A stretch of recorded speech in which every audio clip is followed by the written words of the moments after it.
क्या किताब पढ़ने से आपको नींद आती है? क्या किताब पढ़ना आपको थका देता है? किताब खोलते ही आपको जमाइयाँ आने लगती हैं? ये वीडियो उन सब लोगों के लिए जिनकी किताब पढ़ते वक्त आंखें खुली और दिमाग बंद होते हैं। चैनल ज़रूर सब्सक्राइब करें ताकि किताबों और ज़हनी नशोनुमा से मुतल्लिक मुफीद मालूमात आप तक पहुँचती रहें। जैसे वर्जिश का ताल्लुक जिस्म से है और हिलने जुलने से जिस्म एक्टिव हो जाता है, इसी तरह इस्तेमाल के वक्त दिमाग की बत्ती जल जानी चाहिए, लेकिन किताब देखते ही आपका दिमाग शट डाउन क्यों हो जाता है? आज हम इस मुअम्मे को हल करेंगे। जब आप नई नई वर्जिश करेंगे तो आपका जिस्म एहतजाज करेगा, मुख्तलिफ औज़ा दर्द करेंगे, मसल तो बाद में बनेंगे, पहले खलियाँ बढ़ जाएंगी। लेकिन अगर आप 3 दिन वर्जिश जारी रखें तो खलियाँ ख़त्म हो जाएंगी। और अगर आपकी क़ुव्वत इरादी मजबूत है और आपने 21 दिन तक ये अमल जारी रखा तो वर्जिश आपका मामूल बन जाएगी। पढ़ना ज़हनी जुगाली करने के मुतरादिफ है। पढ़ने की आदत ना होने की वजह से किताब के खुलते ही आपकी तवज्जो, ध्यान और दिमाग छुट्टी पे चले जाते हैं। ये एक फितरी रद्द-ए-अमल है, ज़हनी एहतजाज है। पढ़ते हुए नींद आना या सो जाना कम अक्ली या गैर संजीदगी की अलामत नहीं। इसका मतलब है कि आपके दिमाग के मसल्स को पढ़ाई की आदत नहीं है।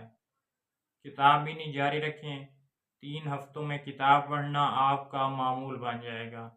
ज़हन किताब को देखते ही पढ़ने के लिए तैयार हो जाएगा और किताबें आपकी नींदें उड़ा देंगी। सवाल ये पैदा होता है कि किताब से मुकम्मल फैज़ कैसे हासिल किया जाए। मैंने अपने कई दोस्तों को एक्टिव रीडिंग के बारे में बताया है। किताब को इरादतन समझ के पढ़ने का नाम एक्टिव रीडिंग है। आप सारा दिन किताब लेकर बैठे रहें, किताब पर नज़रें चलाते रहें, आपको कोई समझ नहीं आएगा।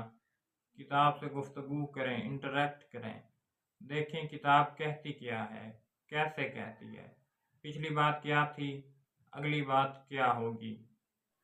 जो बात अहम लगे उसे मुख्तलिफ रंगों से नुमायाँ करें ताकि ख्यालात की दर्जाबंदी होती रहे। जैसा कि कोटेशन को नीले और अदाद शुमार को पीले रंग से नुमायाँ करें। सफ़े के हाशिए को हेडिंग की शक्ल में नोट्स बनाने के लिए इस्तेमाल करें ताकि मुस्तकबिल में आप अपने ही लिखे हुए अल्फाज से मफ़हूम याद कर सकें। किसी लफ्ज़ का मानी नहीं आता तो उसे अंडरलाइन करें। कोई बात अच्छी लगी है तो उसके गिर्द दायरा लगाएं। पैराग्राफ पढ़ लिया, किताब बंद करके याद करें क्या पढ़ा था। 2 सफ़े पढ़ लिए तो किताब को एक तरफ रख दें, रब्त बनाएं, सोचें कि बात कहाँ से शुरू हुई और कहाँ तक पहुँची। ख्यालात की तरतीब क्या थी, यानी कौन सी बात पहले और कौन सी बाद में कही गई। अल्फाज का चुनाव कैसा था। अब उन्हीं अल्फाज और ख्यालात का इस्तेमाल अपने जुमलों में करें। जो बातें पढ़ी हैं उन्हें दूसरों के साथ डिस्कस करें। किताब का इनपुट आउटपुट के बगैर अधूरा है। अगर आप किताब के आउटपुट को तैयार करने का तरीका सीखना चाहते हैं तो कमेंट करें।